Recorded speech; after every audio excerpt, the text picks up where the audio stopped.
welcome to my class. Today we are going to study about matter. Children, matter, as you know, is anything which has mass, occupies space, and can be perceived by our senses. So it is not that everything that we see, only that is matter. Sometimes we may not see, we may not touch, but we can feel it. So therefore it is told that anything which has mass and occupies space is a matter and can be perceived by our senses.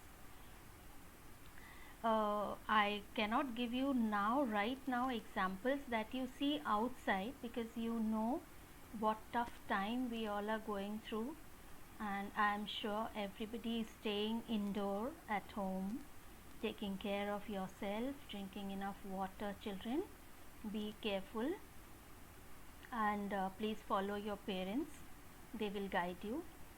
But at home also we see so many things: books, pen, pencil, chair, whatever you see all around that you can touch, you see that it has occupied certain space and it has some mass. Like if you hold, you can see that it has mass. Air, we say, is a matter. We can't see that it is present everywhere in the room, but just hold your hand in front of your mouth, children, and blow. See, you can feel it. So it is a matter. Take a balloon, inflate it, and now release the air and hold your hand in front of it. You can feel it. It is a matter. So we say, and I am sure it is now clear, that anything that has mass has and can occupy space means it has a volume and can be perceived by our senses. So then the next question that comes to our mind is, what is this matter made up of? Because we know that if we can see a chair, it is made up of wood. We see a shoe, a bag made up of leather. We see a book made up of paper. We can see so many things made up of plastics. But actually, what is the name? What is it exactly made up of? So we can say that the smallest part is a molecule. On this also, since the olden times, there were several scientists, philosophers who worked on it. The ancient philosophers believed that it is made up of those 5 tattvas, Agni, Vayu, Akash, Jal, Prithvi, like sky, air, fire, water and earth. So they said that matter is made up of all these. Then there was a Maharshi who said that it is made up of a small particle that is known as Anu, atom. So the smallest particle is atom, that John Dalton also suggested and gave us. But again, we know that the molecule is the smallest particle which has independent existence, but the atom may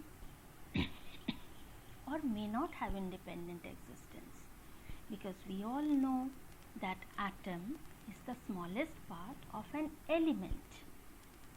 An element's property and the atom of that element's property are always same. The element of different, the atoms of different elements will differ in the properties, and molecule will have the property of that matter, whether that matter is an element or it's a compound. Though the molecule is made up of two or more than two or one kind of atom, it will have independent existence. This is the basic difference between the atom and a molecule. So now we come to the characteristics of matter. How do we know? What do we know? What are the basic things that we know about matter? And the first thing that we know is the particles of matter, that is, what matter is made up of, the molecule, is very small, okay. These particles, these molecules, they have interparticle space between them, like the particles are placed one next to the other, but for different matter the space will vary. For some the space is very negligible, but for some there is a lot of space. Then the particles are held together by a force of attraction known as intermolecular force of attraction. These particles are also in constant random motion. They will move either in their own paths in the mean position, or they can move a little or they can move more. It all depends upon whether these particles are held together by a strong force of attraction.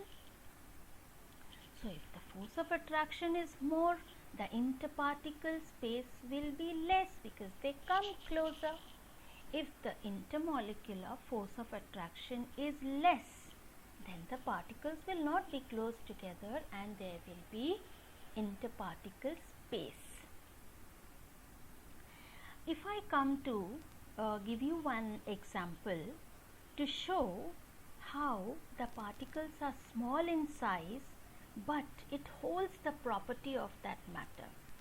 Suppose I take a glass and I fill it half of that glass with water, and I bring 3 more glasses of the same shape and size and fill all of them with equal volume of water, means all are half filled with water. To the first glass, what I do is I take a dropper, I fill that dropper with blue ink and I squeeze that dropper into the first glass. The entire water will become blue in color. All of you know, we will stir it. Now what I do, that blue color is because of what, children? Because of the blue ink. So the molecules of the ink, which holds the property of the ink, that is blue color, is there in water and making the water blue. Now what I do, I take a dropper and fill water from the first glass, take it to the second glass and squeeze it there, and then I stir it. What do I see? The color fades a little, but it gives a blue color. Now I repeat the same thing with the second to the third glass. I again see that faint blue color. Now when I do the same thing for the third to the fourth glass, you know what happens? The tinge of blue color now comes. Why? Because the number of molecules of blue ink starts getting decreasing and decreasing and decreasing, but the property is not lost. Now suppose I have a glass of water, I take a spoon of sugar and I mix. I stir it properly and I mix the sugar because sugar dissolves in water. But children, tell me, will the volume of the water increase? No, definitely not. Why? Because there is interparticle space in water and those spaces are now occupied by the sugar molecules. When I talk about the motion, the kinetic motion, the kinetic energy due to which the particles move, I'll tell you one thing. Take a glass, fill it with water, take some talcum powder and sprinkle over the glass. You will see the molecules will move in a very random motion. You can try this out with pollen grains also. You can take out some grains from one flower, sprinkle over the water, and you see how they move randomly. So this haphazard motion is known as Brownian motion, and this phenomenon was noticed by the scientist Robert Brown, who said that because the particles are in constant motion, they will hit the lighter particles and make them also collide with each other, and that makes the particles move around in that liquid or can be a fluid. We'll talk about fluid a little later. The next will be that the diffusion, mixing of two or more substances due to the motion of the particles is known as diffusion. Like if the LPG gas is leaking, children, you can smell it from the other room also, because it will mix. Now I come to the most important part of this chapter, that is, how do we categorize states of matter as solids, liquids and gases? We call it a solid, and we know that it has got a definite shape and a definite volume. But why is it that the solids have a definite shape and definite volume? The liquids take the shape of the container, they have a definite volume, and the gases neither has a definite shape nor do they have a definite volume.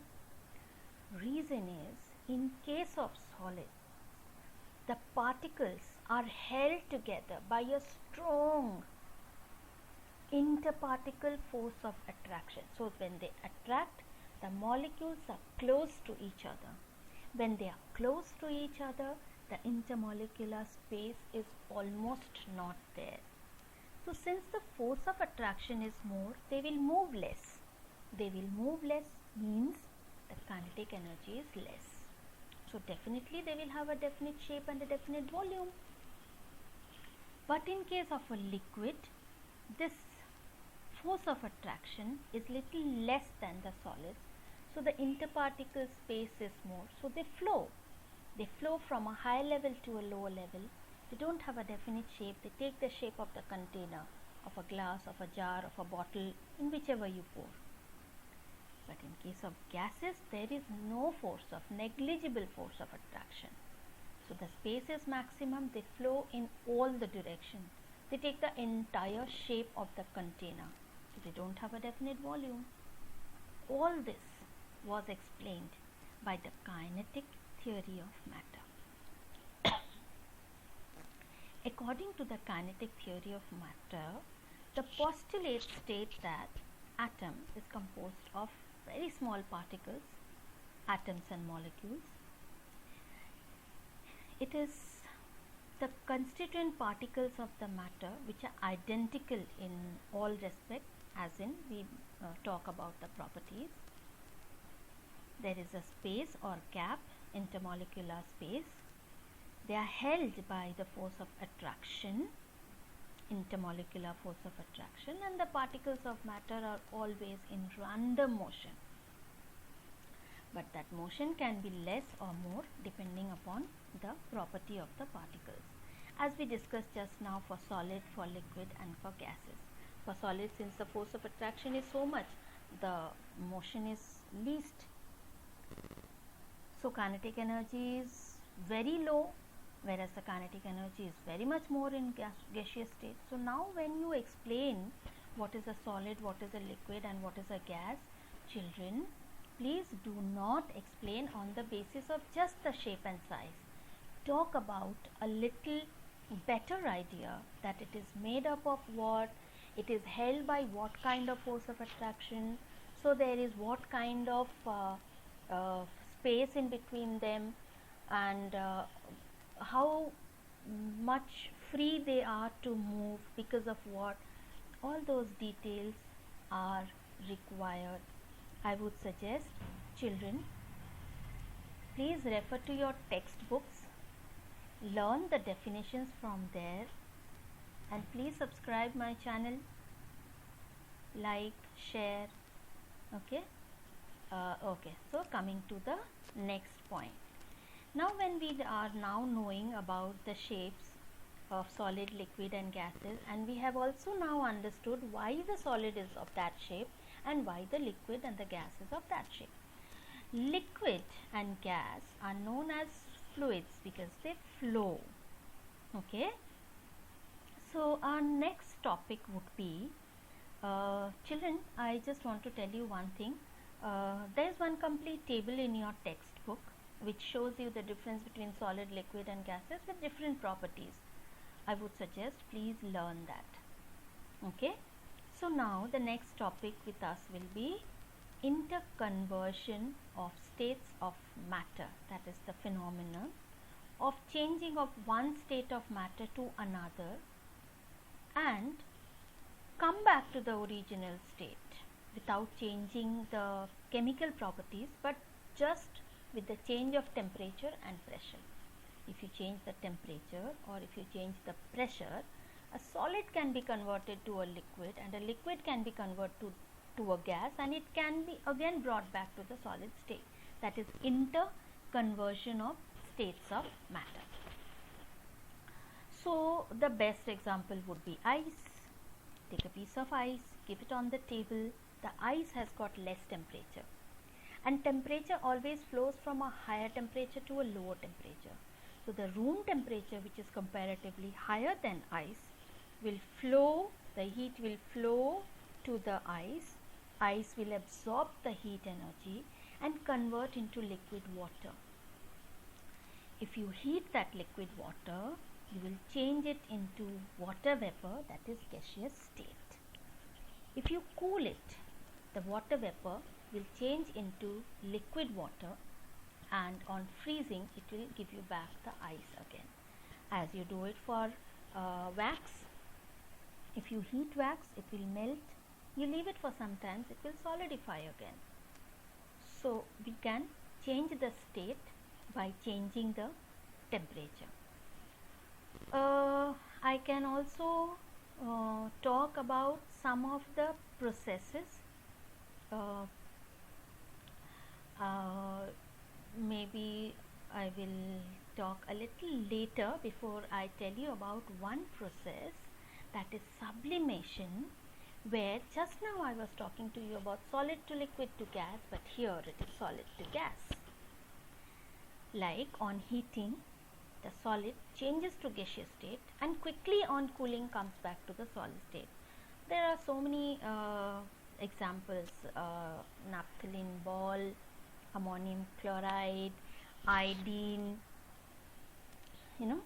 all these, then dry ice, which is the solid carbon dioxide, camphor. Examples are there in your textbook, please learn it properly. The mechanism is, when the matter absorbs heat energy, the energy absorbed is quickly changed into kinetic energy, and the particles will start moving more than what it was in the solid state. So when it is moving more, it is changing into the liquid state, and on further heating, the molecules will again gain heat energy and the kinetic energy will further increase, and then it goes to the gaseous state. On cooling, what happens is the gaseous state will release the heat energy, lose energy, so the kinetic energy becomes less and it now changes to liquid state. On further cooling, the energy will be further lost and the molecules will now start with the least kinetic energy and change into a solid. But in case of sublimation, what happens? The certain substances has that property of gaining heat and a lot of kinetic energy. So instead of coming to the liquid state, it straight away goes to the gaseous state and solidifies also quickly on removing the heat. So there are several processes like melting or fusion, that is, on absorbing heat energy the substance changes from solid state to liquid state, and this process is known as melting. And the temperature at which the solid changes to liquid state is known as the melting point. Evaporation is the process by which the substance changes from liquid state to the vapor state on heating at room temperature as well. If it is heating, it is generally boiling. At room temperature, it is evaporation, and that temperature where liquid state changes to the gaseous state is the boiling point. Condensation is a process where the particles lose the heat energy, or on cooling the gaseous state changes into the liquid state and is known as condensation or liquefaction, and the temperature is known as condensation point. So these are all different definitions. They are stated in your book very clearly. Children, please learn by heart it. Next comes one important law, that is law of conservation of mass. So Lavoisier, the scientist, proposed the law and stated that matter can neither be created nor be destroyed, but it can only be changed from one form to another in any kind of reaction. In a chemical reaction, normally we get a new substance, we have all seen this, and with new properties, but it was proved that matter cannot be created nor can it be destroyed, but definitely it can be changed from one form to another. Like hydrogen and chlorine will react to give you HCl. So the mass of hydrogen, mass of chlorine together will give you the mass of HCl. Hydrogen and oxygen will give you water. So the mass of the reactant and the mass of the product will always be same, which will prove that Lavoisier was so correct with the law of conservation of mass. Children, these were certain basic topics regarding matter which I discussed with you. Please read the chapter which is given to you and learn the definitions. I am sure your concept is clear. So children, please be careful. Take care. Bye children.